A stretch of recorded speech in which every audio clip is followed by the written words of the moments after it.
Well, we'll say the usual prayer for teacher student. Om Sahana Vavatu Sahanau Bhunaktu Saha Viryam Karavavahe Tejasvinavaditam Astu Ma Vishavahai. Om Shanti Shanti Shanti. May that one protect us both. May that one nourish us both. May we work together energetically. May our study illuminate the truth for us. May we not unnecessarily cavil with each other. Peace, peace, peace be unto all. So, as usual with question and answer sessions, I'm going to mute the microphone and take any questions that you have starting now. I have a question. Please go ahead. How to live a devotional life in today's society, day and age, and what is truly to believe or to live a devotional life?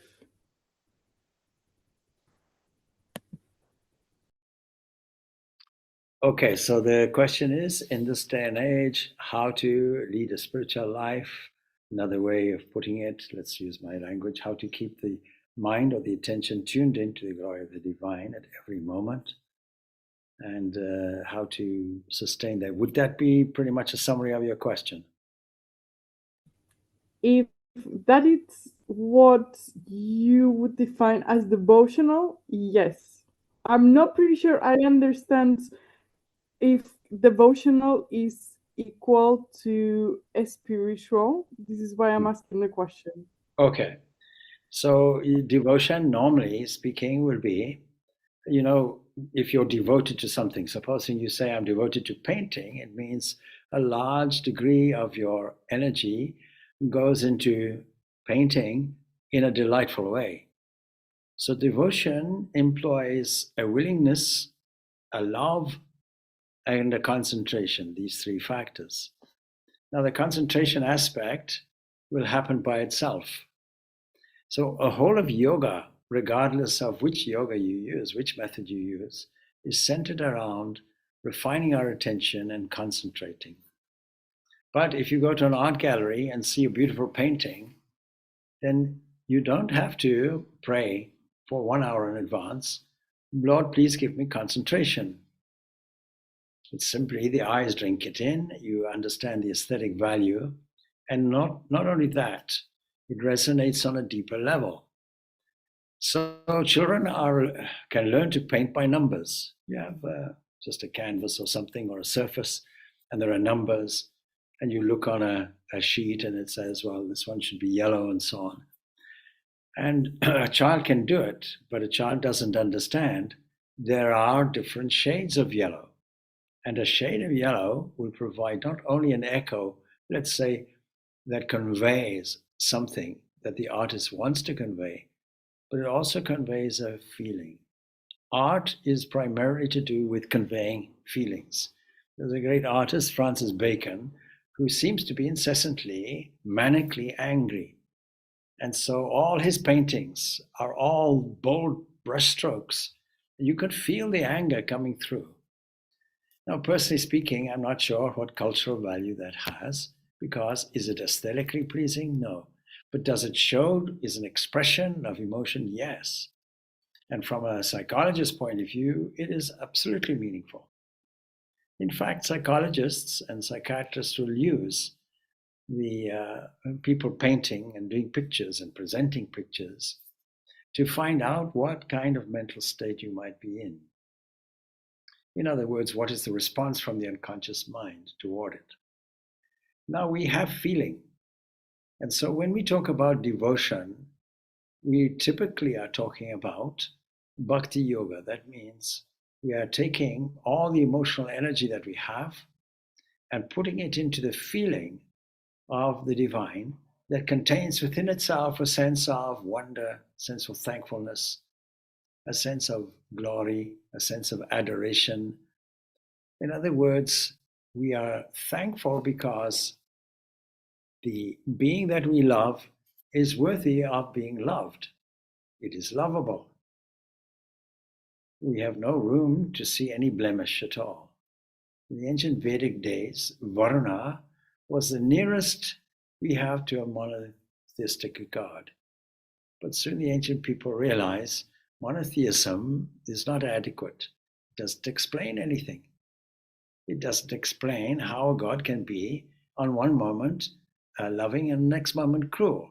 Something like a tyrant, something like an emotional, passive-aggressive personality that is beneficent one moment and angry the next.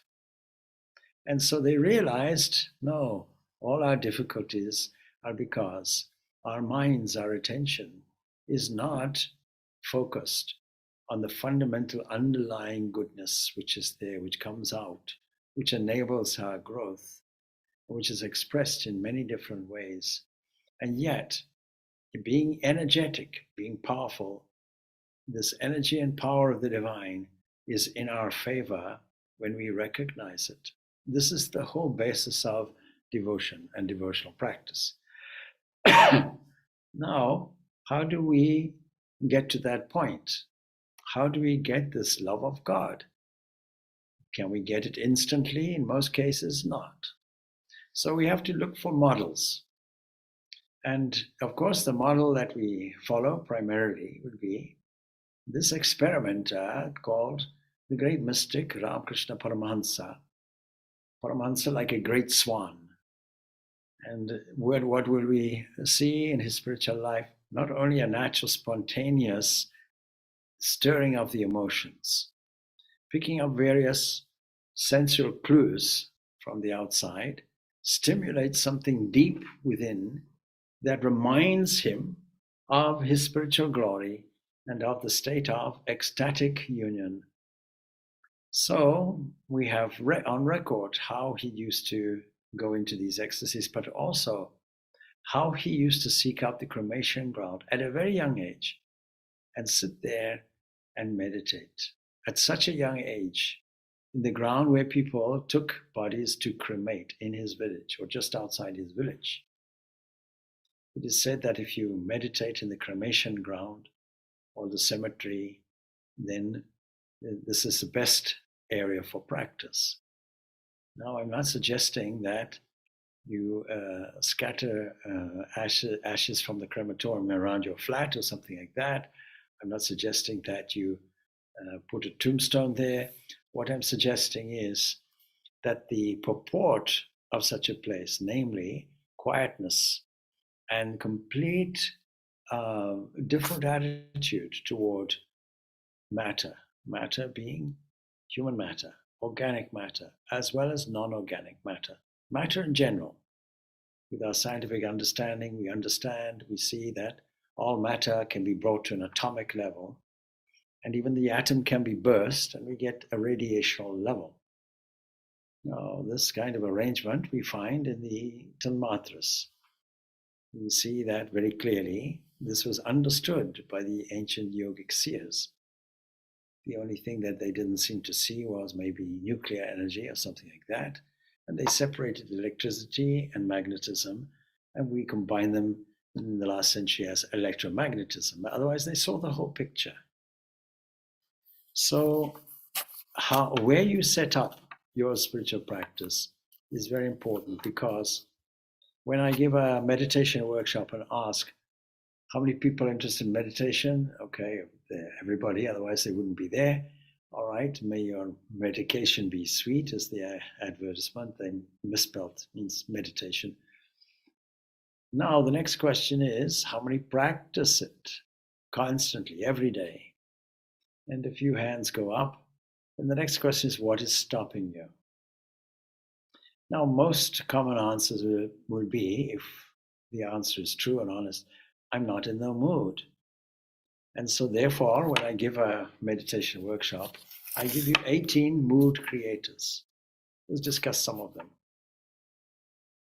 First of all, the environment, the place. You have a corner in your dwelling place, make that corner sacred. Swami Vivekananda gives some very handy instructions in his book Raja Yoga. that chapter called First Steps. Make that place a place, even if it's a corner of a room where no depression goes in, no arguments go in, no anger goes in. It's a place reserved so that when you go into the area, immediately you take on the mood of devotion. You're immediately attracted toward it. Now, how to stay in that mood? You have to possibly introduce some ritualism, but the shrine itself must be simple, must be clean, must be have all the pictures and symbols that inspire the mind. Even children, in learning to meditate, I ask them, you have a picture or an image in front of you. Now, with open eyes, look at that. Don't just look at it, but study every aspect of it. I remember once there was an aspect of the divine which called Murugan, very popular in South India, Kartikeya, and many other terms, Skanda and so on. And so a beautiful arrangement was made during this public celebration of steps with lamps either side going up, and then the figure elaborate with beautiful peacock feather decorations and so on. So there was a lot to take in. Same thing if you go to a beautiful classical church. You walk in, if you immediately feel the atmosphere, then there's something special. On our own shrine, we keep a lamp burning all the time, electric lamp as it is, but we keep it burning because it's a symbol of a divine presence being there all the time. And then when you see the amount of effort that went into art, sculpture, that went into creating an atmosphere, that made a Gothic architecture so that you look up and you get a sense of the transcendent glory of the Supreme Principle straight away. It takes your breath away. Some of these cathedrals you take your breath away completely, with hundreds of years going into its construction. Now, I've mentioned churches and so on, but the same thing in temples. There's a place which is has many Jain temples surrounding it. And people go to this place and they go there for the sunset view. But if you go into the Jain temples, they're all made from marble, quite marvelous. And every square inch is carved nicely, individually. What decoration and art went into it? The domes must have been carved on the ground and hoisted up, and each dome is different. There's not a carbon copy anywhere. So what inspires a person to do all of this? One thing, devotion, involving a willingness to do it, a love of doing it, a love of craftsmanship, a mobilizing artistic sense and creativity and imagination, and creating something beautiful so that immediately you go into the area, you become in the mood. And now, of course, when you sit, what is sadhana, spiritual practice at that point, as distinct from your daily life, which also is a spiritual practice? Well, it is then to intimately contact at that moment your own divine source in the form of, typically for Bhakti Yoga, in the form of the presence of your most beloved form of God, of the highest. And sitting there, forming that, mentally then doing everything that you might do if that living entity was physically present. Physically means I can touch the hands, I can touch the feet, I can touch the skin, I can gaze into the eyes move, the eyes respond, the smile is directed at me. And to study that form. Now the Bhagavatam gives us very clear instructions, or guidelines you might call it, and walks us through meditating on Vishnu.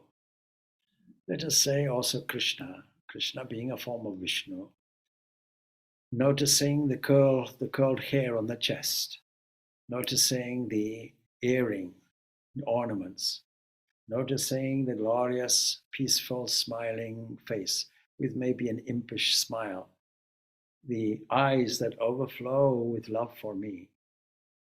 And mentally, I can put a garland of flowers around this being's neck. I can offer them my heartfelt desire, my heartfelt wishes, my heartfelt problems and difficulties, and all the highlights of my day also. I can talk to that entity as I talk to anybody sitting on a chair in front of me. And they are more real than that. And so, therefore, when Naran, later became Swami Vivekananda, asks this great mystic Ramakrishna, have you seen God? Not only have I seen him, I see him now. He's more real than you sitting there. And you also can see him. See, that's the reality. That when that being becomes more real than the so-called classified real world that we live in, then no, we have the basis for devotion. When tears flow, we know that our feeling has been aroused. In human love, in human anxiety, in human emotion, tears flow, but of two different kinds, various different kinds. There are tears and tears of joy that can flow. We can laugh till we want to fall off our chairs at certain instances, and tears flow from the eyes. Or we can also cry in bereavement out of deep sorrow, something pierced our heart. Or we can cry from a memory, or we can cry out of frustration or anger. All of these things will evoke emotion. Now, if we would take all that energy, dissipated in this way, orientated around my small self, and orientated toward the author of that self, namely my divine beloved. If I'm able to do that in a selfless way, in a generous way, in a loving way, with non-demanding love flowing, then 1,000 times more love flows toward me, and I will notice it, and it will transform my life. It will remove in its flood all fear, all anxiety, or doubts. All of these will go like a torrent of water. They will just wash it away in a flood. And if I can sustain that, how to sustain it? So I've talked about mood creators, but we have to also have a basis for it. That basis is a philosophical understanding that tells us that there is only a unity of existence and there's nothing else. That means in every limb that we observe, regardless of whether we classify the overall aggregate as a friend, as an enemy, whatever it is, the words of Jesus should ring out. The kingdom of heaven is within. Within what? Within you, within everyone. And we can embellish it in a creative way. It is in the central lotus of the heart. It is in the intellect located in the cave of the heart. Okay, that means it is the very core of your being and my being, the core of everything and every person, every scene, every place, and every moving event. And until we see that everywhere, and as I say, we take the clue from our mystics. So what does Ramakrishna want? He wants a vision of the mother. He rubs his head along the stone until he gets it. Desperation, a yearning. The first thing in devotion is cultivating a yearning. That is a dissatisfaction with the normal, so-called normal status quo of things, until we find the inner meaning, the inner truth, until we are able to make that chosen ideal a living, breathing, actual entity. That's called devotion, and you'll see that it increases. It has gradations. There's no cutoff point where you're on one point you're not devotional, another point you're devotional. No, it is a growing thing. Where do we start? We start by observing simple examples of the loving nature of our beloved that normally escaped us. And we find a million trillion examples, infinite examples. You'll see it from the outer corners of the whole universe to the innermost structure of the microcosm called the human body. We can see it in the adventure of our life. We can see it in memory, looking back at the milestones that created opportunities for us to develop and grow. Some of them may not have been pleasant, and yet they are there. So, devotion means concentrating on your subject in a loving way, with all the love flowing toward it in such a way that you have no time, you have no uh, breathing space, as it were, for any other thought, ideally. Then you say, and your question is like this: how can I sustain that in the middle of mundane, so called mundane activities? It's because there are no activities that are mundane. It only looks like that to you. You never saw the internal infrastructure of it, which was divine. You never saw God peeping out in this. You never saw it in the activity of your arms and hands. You never saw it in your environment. You never saw it in the transition between where you are at your house and, let us say, where you go and conduct the things that you're supposed to conduct, not only to earn a living, but also more than that. And so the environment that we have is based on our previous activities, and we have to make the most of it, and we have to see the best in it. That's an art. And that art is the art of a living presence, practicing the divine presence. There was somebody who contacted me recently, the last few days, a very uplifting story.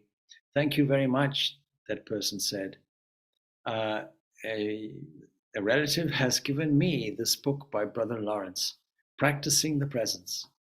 And it is the most profound book I ever read. Something along those lines was told. It's changing my life. In other words, it's not the book that's done it, it's the actual title that's doing Practicing the Divine Presence, practicing the presence. And so that's what we have to do. The minute we find an absence of this overall, overflowing, ever omnipresent being, the minute we lose that feeling is the minute where our distress comes in. If we want to remove all our distress, we have to cultivate this feeling more and more and more. And it begins really in two areas. One area is at set times of the day. Now, there's an ideal of devotion, and there's a maximum and there's a minimum, put it that way. And if Buddha, that is Gautama Siddhartha, chose or taught the middle way, that is the way that is not anything to do with opposite extremes. Don't fast to death, but don't eat too much. And echoed in the Bhagavad Gita, don't eat too much, don't eat too little, moderation in sleeping and activities and so on, all of that, and also recreation, all of that. And in the life of Ramakrishna, as a kind of modern Buddha, if you will, you might say his way is not the middle way, his way is the balanced way. That means that we have to take honestly stock of our situation, removing all the flowery language that I've just said, and then start a kind of building process and say, okay, we start off with an element of fear or doubt or an element of temptation, something like this. We won't deny it. We'll register it. We won't explore where it came from, because exploring where it came from compounds the difficulty. We'll simply draw a line. Then in the next moment, we'll put something that acts to neutralize it. We will change our thinking to such an extent. We'll mobilize our feeling to such an extent that anything else pales in comparison. It falls away by itself. This form of concentration that we call bhakti yoga is extremely effective for this age where we are highly emotional people. And so we take that overall energy, and if we feel that we ourselves cannot do it, then we ask for divine help. We take the stranger that we call God and make friends. In the Vedas, one great epithet of the divine or the supreme principle in manifestation is mitra, a friend. Mitra. So make this being your friend, make this being your closest friend, have faith in that. And when the faith wavers, take some scriptural texts. Let me try to summarize some of this. We have a number of mood creators, but we also have a number of tools. Japa is the most effective tool. If you ask the opinion of all the enlightened souls that we know of in relatively modern times, they will always emphasize the recitation of the beloved name of God. And this has more potency when it comes from a guru. So repeat this. But if the repetition is mechanical, is there any point? Some point is there, but in order to mobilize your feeling, you have to consider this to be the special name of your chosen ideal, which you are repeating lovingly. And just as you will repeat somebody's name and catch their attention, in this same way, we repeat the divine name and it catches their attention. So we have to learn to catch the attention of the divine, as it were. Hey, come on, I'm talking to you. Please come with me. Be present with me. Come by my side. Guide me here. Guide me there. And we don't have to wait for a reply because we are absolutely sure that if we ask for guidance, we will get it. Only, you see, do we ask, or do we try to struggle by ourselves, unaided? Or even so, engage in a feeling of poor me and struggle a little more even, and I'll seek some outside help. Well, in some circumstances, outside help, of course, is good. But the major help is inside help. You have the inside track when you seek the inside help. You have insider information. And so that really should be the cultivation of keeping the fire of love burning inside. And as with fire itself, when fire diminishes and all the fuel gets almost consumed, it just embers, you stoke it again until constantly the inner fire of love is always there. And we don't have to ask for it. It is already there because the original love is the reason why you're here. The original love, it comes out as your very life. And unless we are able to see this divinity inside everything, now the Upanishads are full of these descriptions, indicating to us, like signposts, look here, look here, look here, look here. And pointing always to the interior of our own being and the interior of all the other things, which we'll find it the same everywhere. So that's what we have to cultivate. Then in the arena, if you like, of the buzz, in other words, let us say London City, maybe it's London, maybe it's Dublin not so much, but maybe it's Paris or Rome or somewhere where there is a certain pace, or Johannesburg, I can think very obvious, where there's a certain pace. People move quicker. People are more selfish. I often give the example about Indian traffic. Anybody who's gone to India, they'll understand that there's only one rule. The one that has their nose in first goes first. That's it. It could be anything. Now, there are certain wonderful lessons that I mentioned that we can learn from it. We can learn to be facile. We can learn to be quick. We can learn to be flexible. We can learn to be attentive. We can learn to be skilled in avoiding things and finding new ways. But on the other side, we also learn selfishness. Me first, and I don't care about anybody else. So we can view life in the same way. We require getting around obstacles in a certain skilled way. And we have the talents and abilities to go and do it. We have to apply it. And be careful, be alert, not to make it selfish, not to pose a me first, others last kind of attitude toward others.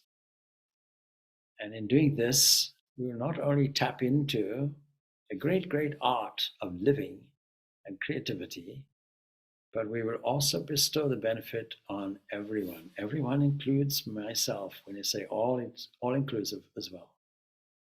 So I have to recognize the divinity everywhere. Now, supposing that's a struggle, supposing day after day the environment is somehow getting me down, or a particular person is getting me down, then I should enrich my mental field more by spending more time at my allocated sacred place, more time in enriching the devotion. And there are certain times of the day which lend themselves to a different way of thinking. Naturally, in the dead of night, where not a sound is heard, you have the opportunity to quietly, confidently steer your attention inward. In the early morning, you have this opportunity as well. In the evening, when things are dying down, you have the opportunity there as well. At midday, when theoretically the sun is at its zenith, you have the opportunity there. In other words, the day can be punctuated by the repetition of your mantra, japa. It could be at lunchtime, for example. It could be at tea time. Punctuating the day with dedicated thought toward the divine. Now, this, of course, is the way that people who live a dedicated life would punctuate their day 5 times a day. You ask Swami Purnananda, how many times a day should we meditate? He would say at least 5. But to other people, what we would say, we insist, meditate 5 times a day, do japa 5 times a day. No. But then on the other hand, you see, we would need to say, you should be doing japa constantly. And where do we pick the clue up? We pick the clue up from the life of Sharada Devi, Holy Mother, who continuously did her round of duties in the midst of unpleasant circumstances, very often, in the midst sometimes of family squabbles, and yet kept her mind tuned to the glory of the divine. How many times should we say the mantra? She gives an unbelievable number of times. Something 100,000 times you should say it. Constantly we should say it during the day. In other words, we're constantly calling on the divine, and we try to do it with a sense of meaning. We do that. This is how we maintain our devotion. Devotion to one ideal. Now, you could also say devotion in the sense of devotion to one purpose or one ideal. Suppose saying you feel that the divine is something like an amorphous presence, something like an impersonal presence, a formless God, if you will. It's the same process. Then you'll be dedicating all your energy toward that. And dedication and devotion, in that sense, are the same kind of thing. You do it with a sense of love. You can apply it to any activity. Those people who pick up a guitar, for example, and decide we're going to master this instrument.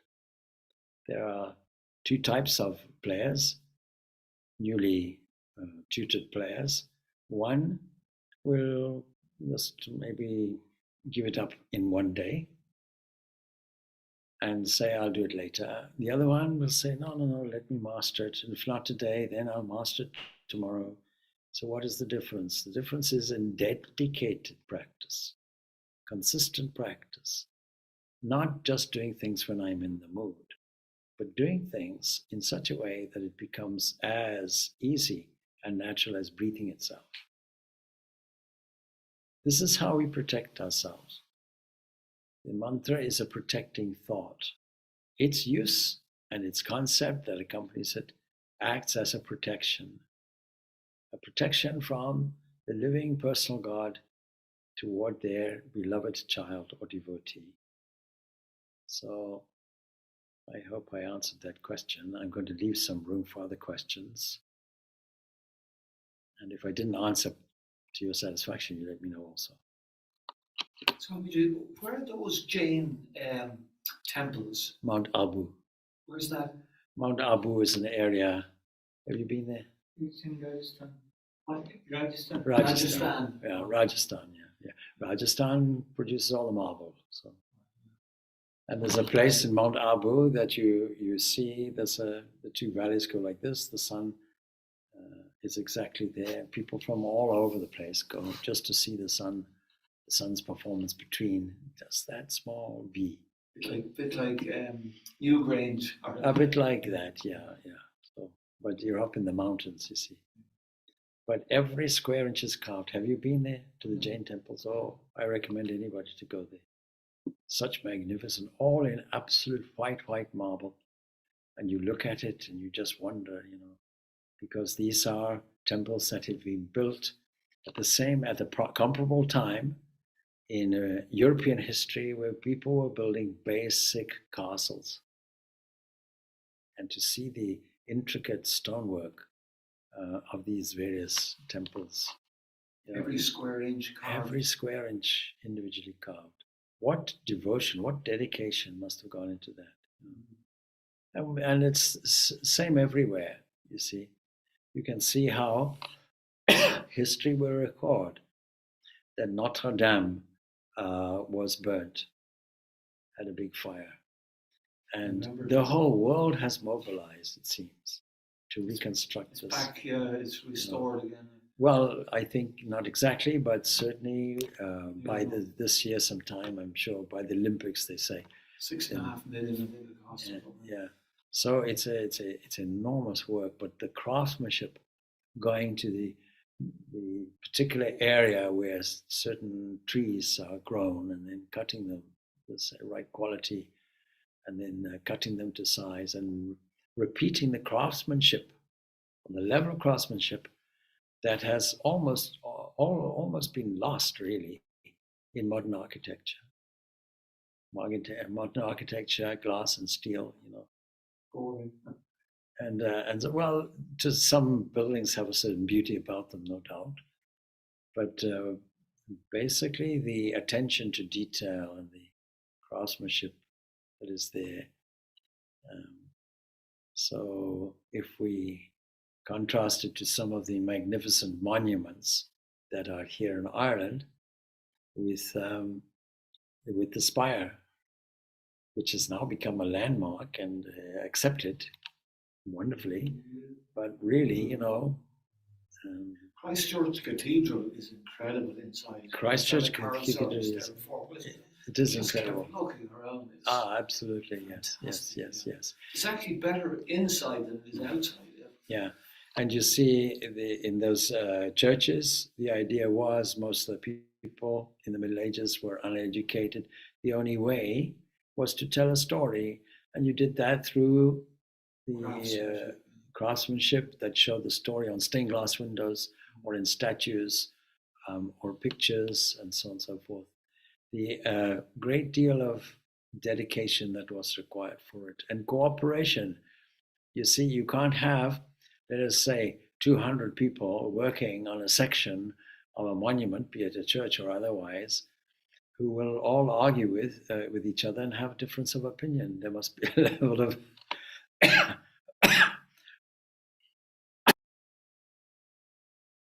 of organization and teamwork going on.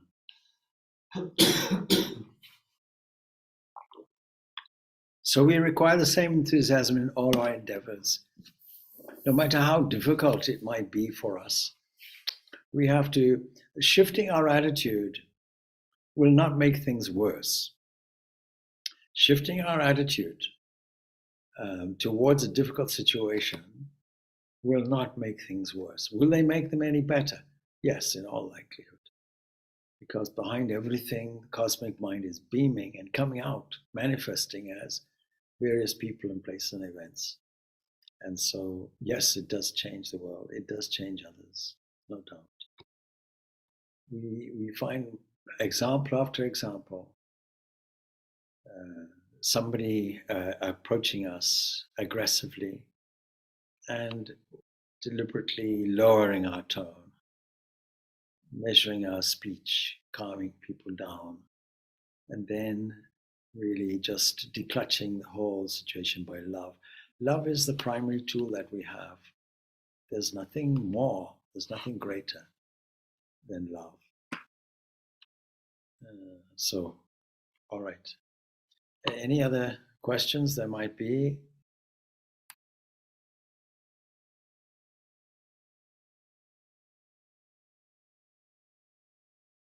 Okay, we have another question here. Go on. No, I maybe sound like a broken record with climate change, but there is a divine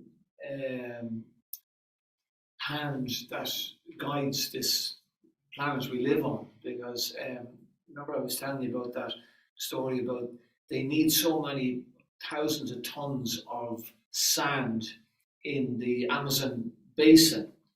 And it's found that thousands of tons of sand leaves the Sahara Desert and ends up, it's incredible. It was a report on TV.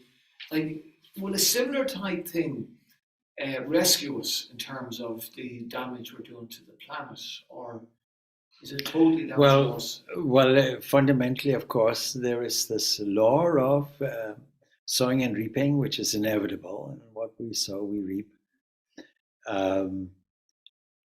I'm not going to get into the issue of climate change because that's a controversial issue, and it's also not necessarily my specialist field, except to say that there have been shifts in the climate from the very word dot on the earth. And we have always adapted, and nature has adapted, and nature knows how to adapt. Mm-hmm. Now, whether the adaptation is for good or bad, whether it is for better or worse, that's something different. The thing is that people are aware of climate change. They're not quite sure, nobody's sure of how to make any correction that is lasting or meaningful or collectively meaningful. And so we continue to arrange our thoughts in a positive way, and we bless the planet, and we give thanks for it. We give thanks, but also we make others aware of the sacredness of the planet. So this is our Mother Earth that allows us to scrape up her skin and dig down deep for minerals without complaining, and makes this arrangement around the sun, and has the internal wisdom and balancing capacity to balancing something here. Sorry, did I hear? I think there's a question on Zoom chat there, Swami. Oh, let me have a look. Sorry, thank you. Right, chat. Okay. How do we let go of unexpressed emotions from the past? How to not accumulate and relieve ourselves and continue to do it, and how to fill it with love. How do we let go of unexpressed emotions from the past? See, anything to do with the past, there's nothing we can do. We can bring you back through memory, there's no doubt. But does it have any corrective value? And the answer is absolutely no. That's a non-brainer. You cannot bring even a second back and drag it back from the past and make a correction, travel back in time and redo it again. You can't do it. At some point in time, all of us have to take the package and leave it there. And the package it lives with us in the form of memories, impressions which are there, and impressions have their pulling power. And the only way to deal with those impressions and those feelings is introduce new feelings and displace the old ones, and make an assessment when the old friends come up and acknowledge them and let them be released. Let us take, for example, grief. I bring this up as an observation, a recent observation, that although we know all the philosophy around that central peace prayer, Asato Ma Sadgamaya and so on, see, Tamaso Ma Jyoti Gamaya, Mritya Amritam Gamaya. Although we know this, lead us from death to immortality and so on and so forth, we know all of that. We know the principles that we're teaching the Upanishads on an academic level, more or less like rote learning. But do we really understand it at great depth? And that is what's necessary. Do we really shift our understanding so that what we view as reality, our normal, so-called normal working, waking life, and replace it, shift it away and say, yeah, it's a coming and going kind of reality. It's of the relative type. But underneath it is a permanent thing. And when I resort to that, everything else gets changed. It has a pulling power to rearrange all the circumstances on the surface. So initially, we can express emotion. Let us say the grief of bereavement, where a person breaks down, even though they know the principles that we're talking about. Still, when you lose a loved one, still that emotion has to come up. Let it come up. Let it come and let it go. Let it be expressed. Not expressing it will cause a heart attack. So let it come. But understand it's only a temporary thing. I'm not going to do it forever. I'm going to allow it, give it a certain time allocation. Let it come out, let it go. But don't leave it there. We have to replace it. We have to insert something much more valuable. And we do it by inserting strong values, values of truth and beauty and goodness and love and harmony. Put it all in. Put the attributes of God. Put in the artistic frame of mind that sees everything as either an artistic creation or an endearing and flowing dance or a poem or a song. Put it in artistic terms and you'll see that life flowing is a kind of art, a kind of drama, a kind of play. And knowing that, even just for a moment, and then for a moment feeling inspired. So I mentioned, for example, in Mount Abu, the various marble temples which are there. When you look at them, you'll forget about what you did when you were 5 years old, or what you did in a past life, or whatever it was. When you look up in a great cathedral, or look at stained glass windows, or see any work of beauty and art, let us say in an art gallery or something like that, when you see a magnificently constructed building, when you see behind it people's effort and their own devotion, won't it lift your heart? Do we have all kinds of mechanisms that will raise the heart? Yes. Music, dancing, poetry, painting. An eye for looking at the aesthetic value, the beauty in nature, which is always there. And when we say nature, even if you're sitting in a tunnel and there's nothing else around, you're part of that nature. The echoes of sounds around, and even the heartbeat and the sound of the heartbeat and all of this. Now, we could be completely oblivious to that because our attention is, poor me, this happened then, and that happened then, and so on. And so we have to say, it's all right, we can entertain the past events for a short while, but we can push new friends. New friends are there. And in doing that, useful tools I mentioned, prayer, japa, meditation, renewed thinking, renewed outlook, but also scriptural reading, reading inspiring lives of saints, reading aspects of scripture with an eye to, we mentioned a number of times, Lectio Divino. That is the capacity not just to read a text, but to dive into it and understand the original mind of the writer and the speaker, and see how that mobilizes, makes an inward mobilization, and how we can surf on that and for it to take us to nobler heights.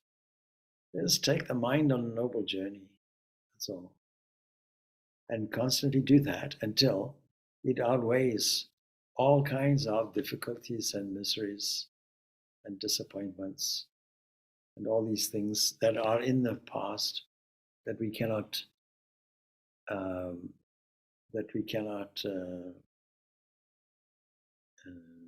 find any remedy to because they're gone. So come if you want, stay if you can, go if you must, should be our attitude toward these past things. Now, of course, the only thing we can do is practice. We have to practice these nobler, higher values. And practice means that we have to be enthusiastic about it. We have to have a solid basis. Our philosophical principles have to be solid. Our foundation has to be there. And then practice it. And when we practice, to make sure that we feel the rewards of the practice. Because rewards encourage us to practice more. What rewards will we gain? Peace of mind, an inner sense of aesthetic beauty, a sense of bliss. Even for a moment we can feel it. And a sense of joy, which no doubt will spread to others. It comes out as something like a sense of humor or a playful mood, something like this. Well, I hope that answered your question, at least academically. Now, of course, practice will complete it. Thank you. I'm going to leave it there. It's nearly time anyway, so I hope this has been useful to you. So, Om Shanti, Shanti, Shanti. Peace, peace, peace be unto all. Thanks. Thank you, Swamiji. Thank you, Swami. Thank you, Swamiji. Thank you, Thank you, Swamiji. Swamiji.